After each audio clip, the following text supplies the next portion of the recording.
the police video issue of cameras in the car. And one aspect of that had to do with Congressman Klein's $400,000 technology grant. 3 commission meetings we had to deal with whether this thing could be used for other items or had to be used specifically for the video cameras in that program. Finally, we were able to pull out the fact, and our mayor was the one who knew this, was able to pull this out towards the final 3rd meeting on that. The money could be used for other technology. Didn't have to be used for that specific program. Where's the transparency? Where's the honesty in that? And I subscribe to the integrity issues in that too. The alarm fees. We talked about that at the last commission meeting. A couple of commission meetings ago, we had alarm fee issues as far back as November 2008, where there was some legal issues. There were some issues we were charging the inappropriate amount for the alarm response fees. We don't deal with that until it doesn't come in somebody. I think a newspaper article came out and made it transparent that we've got to deal with this type of thing. The city administration is sitting on top of this for over a year, and then by the time we deal with it, it's after the budget has been adopted, and we may have some potential impact with the new budget, several $100,000 as it relates to that, a loss on that. We talked about other issues that are going on, other things are happening. I don't know if we don't know. And that's what my problem is up here. Southside School is another example. That started out as a $3 million renovation project. I support historic renovation. But what was supposed to be $2 to $3 million is now, my understanding, and I don't have all the facts and figures on that, $9 to $10 million. That's way over budget. Where are we going with that type of direction?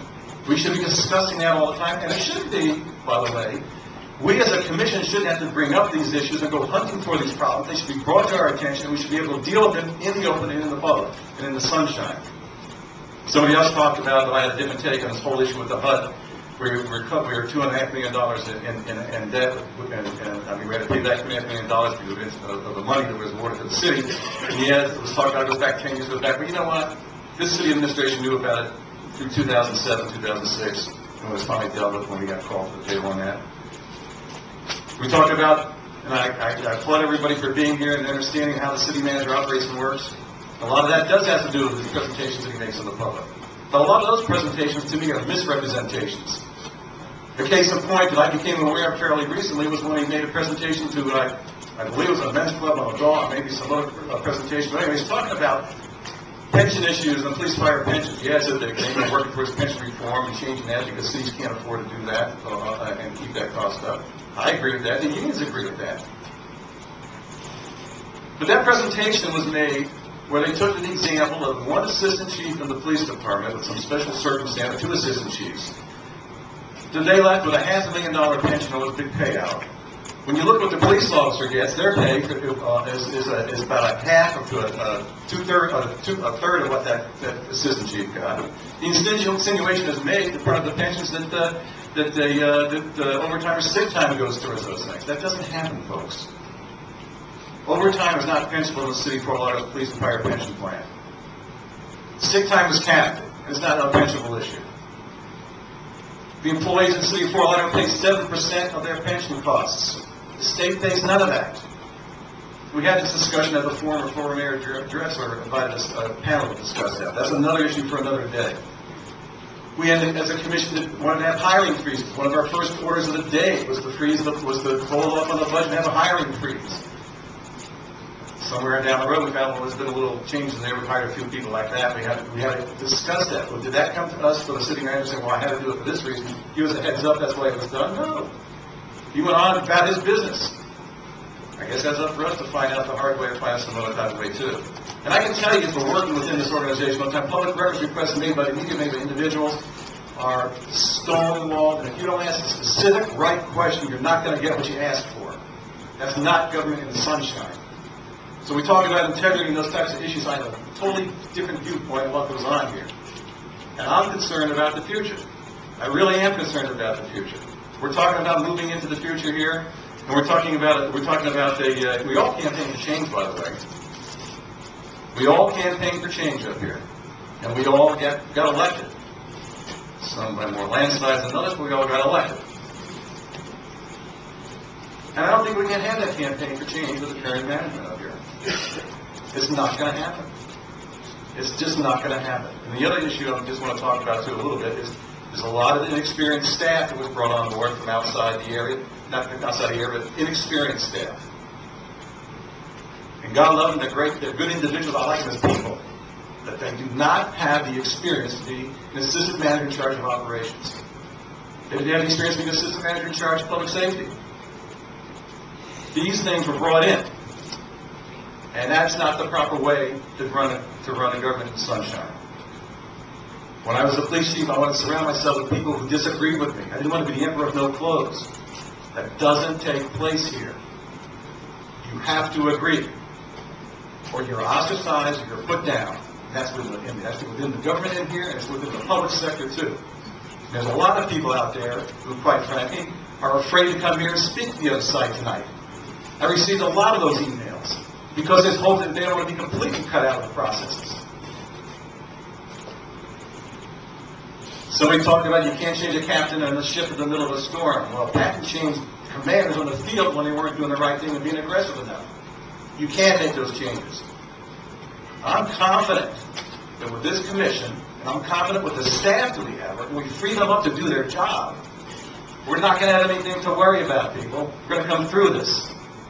And we're in a good position. Now's the time to make the change. We're going to make the change. And I think now is the time to change. Furthermore, misrepresentation, God bless you, P.O. You got your people here, and I know George is involved in that too. I mean, the staff is involved, not specifically George. I know how this works anymore. You got to rev all these things up and get everybody on board.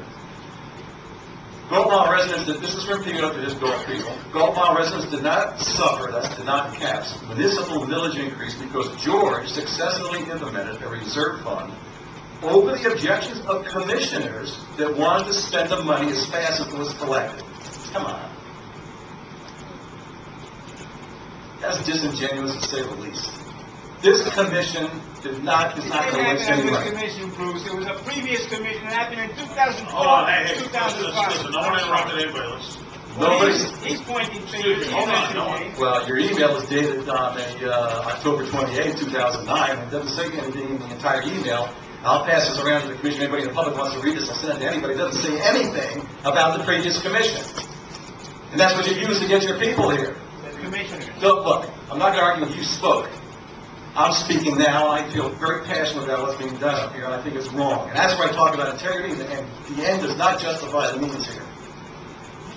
I cannot support a city manager that does not reflect the values of this city and this commission. It will not implement the policy of this commission.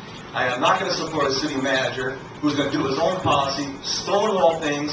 He tells people we set policy, but he's the bureaucracy, and he'll determine how that policy is implemented.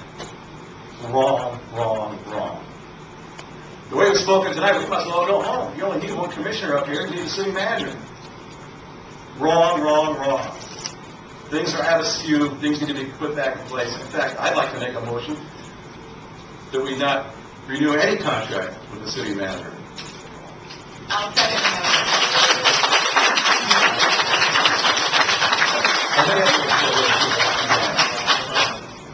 If anybody wants to say, I'm going to speak, so does anybody else want to add anything before I Add something? No, we're just going to close the poll. Charles, do you want to add something before I speak? And I'm going to Say one more thing, too. Yes, you may. It was said tonight for me to do the right thing continuously. And not to do the thing that was politically correct. If I was to do the politically correct thing, but half the people came over and spoke for my district. If I'm going to do the politically correct thing, I'm going to not do what I think is the right thing and say, oh yeah, let's approve the new contract with the city manager. Then I can go home and don't have to worry. I'm not going to do that, people. That's not how I am. Those of you who don't know me, you better get to know me. I'm not going to do that type of thing.